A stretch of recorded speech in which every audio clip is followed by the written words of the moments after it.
Most people play video games in a console in our living rooms or in a computer room or in a basement. Hi folks, it's Falcon and here's 10 places you have never played video games, but these gamers have. Number 10, a fellow by the name of Will Cruz won a Far Cry 4 contest called The Quest for Everest. It is essentially a promotion where Ubisoft said they would help somebody climb Everest and get the world record for playing a video game at the highest altitude. I assume they mean highest altitude on the ground on account. I'm thinking that playing a video game in an airplane doesn't count here. In which case, I could probably tell you a lot of world record holders for playing a video game at the highest altitude. No, I'm pretty sure it's ground gaming. Anyways, Will Cruz was given the opportunity to play a game that featured the mountains in the mountains, and he noted several times as he was talking about it that it was quite an immersive experience because you could look away from the screen and see things that were on the screen. Obviously, Far Cry 4 doesn't take place exclusively in the snowy mountains, but still. It was over 18,000 square feet above sea level, and to my knowledge, currently Will Cruz still holds the world record for this. This was back in 2014,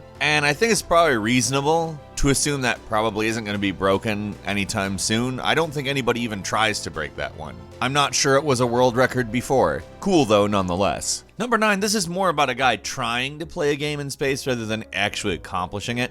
Had he stored it a little differently, he would have, but former astronaut Daniel Barry, when he took his trip to the International Space Station in 1999, he brought a copy of StarCraft, obviously intending to play it while in space. He unfortunately put it in a compartment that was inaccessible, meaning there was no way to retrieve it while in space. Now, even though he wasn't able to play it, he did bring a copy of StarCraft into space, which Blizzard happily took off of his hands and put in their museum at their headquarters. He actually played the game in other places that you might consider not one a gamer normally would, and that's a lot of NASA offices on off time when he was away from his kids in order to connect with them.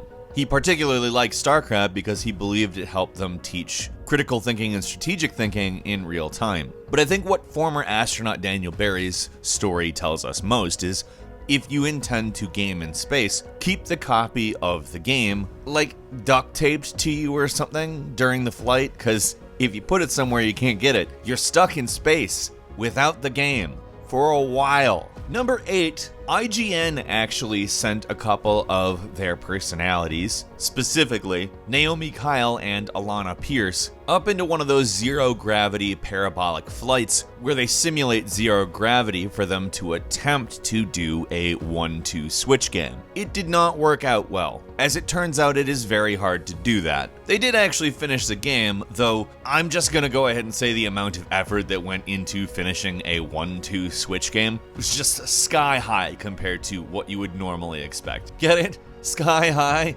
That wasn't an intentional joke. Nor was it a good one. Number 7, well, they didn't go as high as the gentleman in the Ubisoft promotion. These folks actually climbed the second highest mountain in the US, Mount Elbert, to have a LAN party, setting the record for the highest LAN party in the world. And no, like, altitude high, not like whatever world record you're talking about.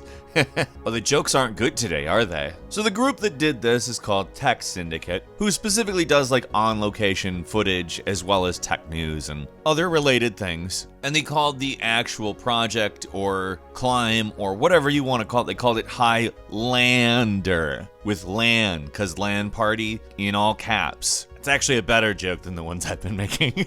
Number 6, in Prague, somebody was standing by the river looking at the scenery. Keeping in mind, Prague is a very unique place with a lot of interesting history and gorgeous architecture. I totally understand why they were doing that. When they saw a boat slowly approach, the boat had a banner on it that read Extreme Gaming and another banner that said The Choice of Champions. So my assumption is that Extreme Gaming is some sort of local gaming brand. It doesn't really matter, that element of it. But upon further inspection, it's not just that these banners were on these boats, it's that there was a full LAN party with desktop PCs, not laptops, desktop PCs set up like a professional gaming event. You know, with the long tables, 2 rows of computers, presumably they couldn't fit a lot more onto the boat. It's a pretty big setup, and you need to have other things on the boat as well. Anyway, it's tough to figure out whether they are or aren't landlubbers. Get it? Land instead of land. They aren't landlubbers, like that's for certain, but lubber is usually never good. Like landlubber isn't a nice term, and what they're definitely doing is LAN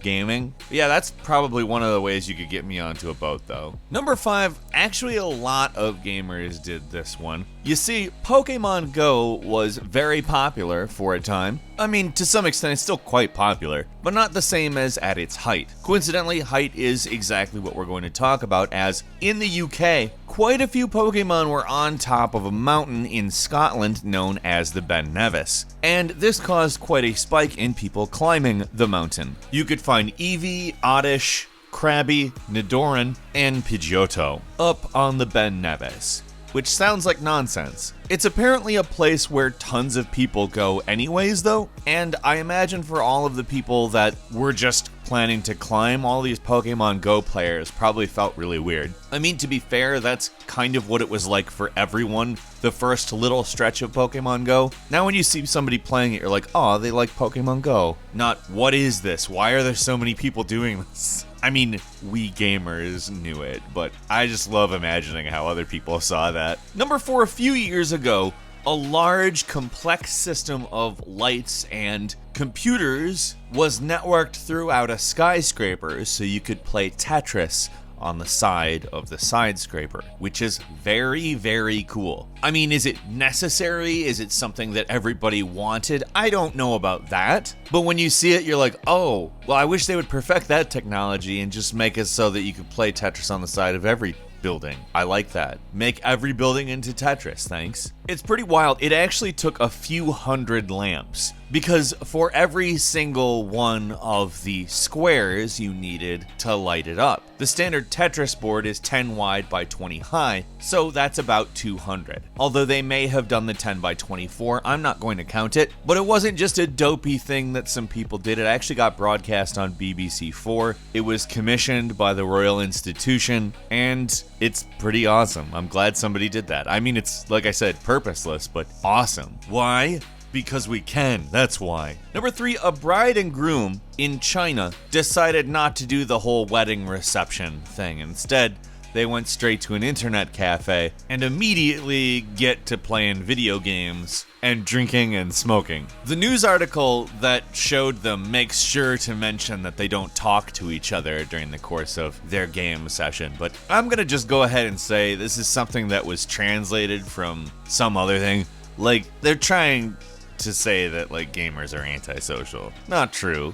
These are two people who probably met either because they loved video games or through video games specifically, and that's probably why they immediately started playing games after they got married. It was probably part of the plan. But the fact that articles about it seem to try to paint this in a certain light shouldn't distract from the fact that this is a couple that loves gaming and each other. Number 2, a reporter was playing Nintendo Switch on an airplane, and somebody else, a total stranger, was sitting next to him and got so curious that they eventually actually started playing together. So it was basically, you know, all of those commercials that Nintendo was pushing the Switch idea with, which was very, very smart because they knew that was going to happen in real life, and it did happen in real life. Those sly dogs. But remember when I said, hey, the Nintendo Switch is going to do really well. This is great marketing. And a lot of people were like, I don't know, Falcon. This is exactly why. The fact that this kind of stuff happened in real life is exactly why I knew that was going to happen. And finally, number 1, in order to sell the Nvidia Shield, which is, by the way, not a bad piece of hardware for what it is, Nvidia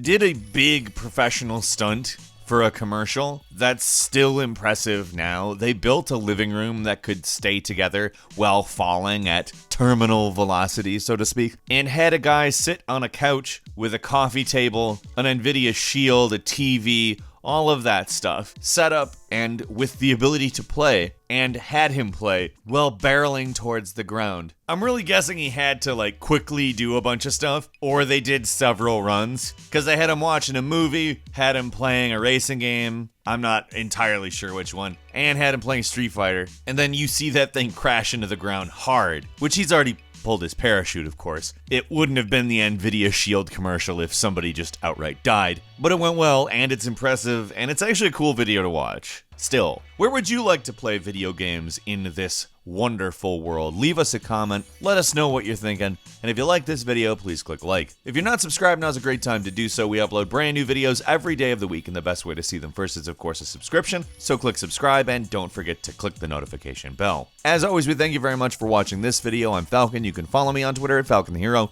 and we'll see you next time, right here on Game Ranks.